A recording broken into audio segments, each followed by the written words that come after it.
Welcome back. Our next guest is a franchising expert. People always ask her, what's hot in franchising right now? Well, her answer might actually surprise you. You might also be shocked to find out that you would make a great boss with your own business. Meg Schmitz is with Take the Leap Franchising. She is a seasoned business mentor. She's a coach. She's a consultant who focuses on franchising. She knows all about it. What's up, Meg?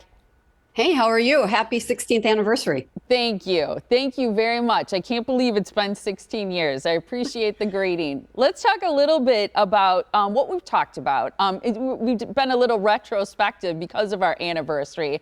And over the last couple months, we've talked to you so much about franchising, what it means to be your own boss. I think a lot of people dream about that. I know you have your opinions about dreams too, because you got to put it into action. But I think people would also love to know your story. How did you get to this point? So it's really interesting for me to talk to individuals who are watching this show or see me out public speaking. They think, oh, she's got this abundant life and all these opportunities, and like I must have rolled right into it or something. I got into franchising about 30 years ago. I hate to say I'm that old, but I am. I was 27 at the time, and it was just really sort of accidental for me. But at the same time, my husband, who's now my ex-husband, had gone to a franchise expo and more or less made a choice and then stepped away. He was not happy with his decision. So I was really empowered then to step in, lean in, and take over at a very early age. I was about 30. You know, one of the things I find interesting about that part of your story, Meg, is that I know that your former husband decided to do something in hair care. One of the reasons he decided that, in reading about your story, is that, and I think it's a good point, 90-something% of us need some type of hair care. So it's something that so many people are familiar with, so many people need. Was it a success for you guys? Well, it took a long time, Molly. I'll be honest. It was a culture shock for me. I'd been a corporate employee in sales. I'd never had an employee or a direct report in my life. And so stepping into that role was very well, it was empowering. It was extremely intimidating. So it took a long time for me to figure out how to be a boss, how to wear the role of the owner and get the buy-in from my employees. I never cut hair, so I had a little bit of imposter syndrome going on. I needed to get credibility with my staff. So it for me, I was young. It took me a long time. I made a number of missteps and I had to learn the hard way. One of the things I always wonder about, and I think making mistakes like you just mentioned is always part of the process, especially as we become our own boss.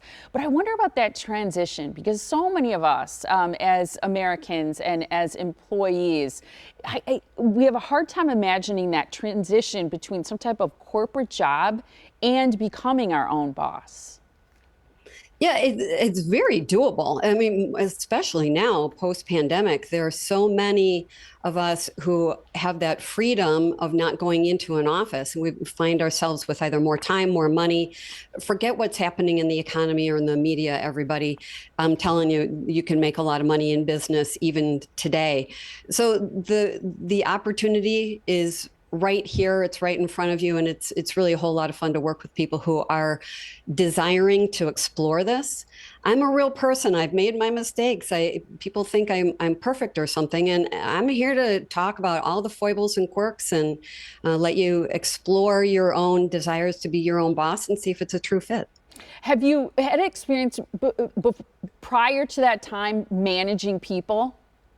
Never. The only person I ever managed, Molly, was my son. He was 3 years old when we opened. So, no.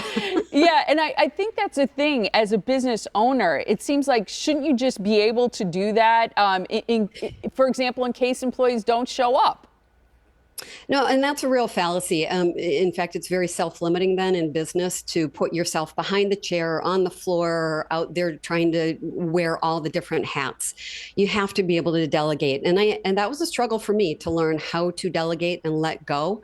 But once you do that, then you start to pay attention to building a bigger organization. And really what my realization was is that I had some great employees who were knocking on the glass ceiling. They needed a place to go. And so I needed to really look at expanding my organization and giving them more opportunity. So it pushed my envelope. It pushed the boundaries for me as well. I always wondered too about reinvesting in the business. Did you do a lot of that, especially initially, or were you having to take a lot out to pay yourself? You know, I was, my accountant was the one who advised me on that one. I put myself on payroll at a very minimal level right from the very beginning. So I was always paying myself. It's important for anyone who's listening is that you can pay yourself right from the very beginning. But then I was reinvesting to expand so that, as I said, I had employees who were absolutely phenomenal. If I didn't continue to expand and open more Great Clips locations, I was going to lose them either to the competition or to another Great Clips location nearby. So yes, I was paying myself. And yes, in the end, I made a lot of money. It was very lucrative. And because I could reinvest then in my employees, they made a lot of money as well. Good for you. I know you eventually got an offer you could not refuse, which is great. Real quickly, do you have any regrets? Are you glad that you started with a hair care business franchise? I have no regrets. I was a young idiot. I did make some mistakes. So I regret to any of my employees who remember those days, I'm sorry. But, you know, it's kind of like being a parent too. Your baby is born and doesn't know that you've never done this before. So you just got to get out there and try it. And I have no regrets. I'm extremely happy, in fact, that I landed with a franchise company that could teach me everything. I became a sponge. I soaked it all up. And it's really a testament to the strength of a solid franchise system that I became as successful as I did. Good for you, Meg. Always a blast talking to you. Thank you so much. Great to see you, Molly. Thank you. And a consultation with Meg is free. What have you got to lose? If you want to learn more, text her at 847-302-2601. Mention the Morning Blend when you do that. If you are not quite ready for a conversation, but you're curious, go to her website, megschmitz.com, to listen to her podcast and to sign up for her newsletter.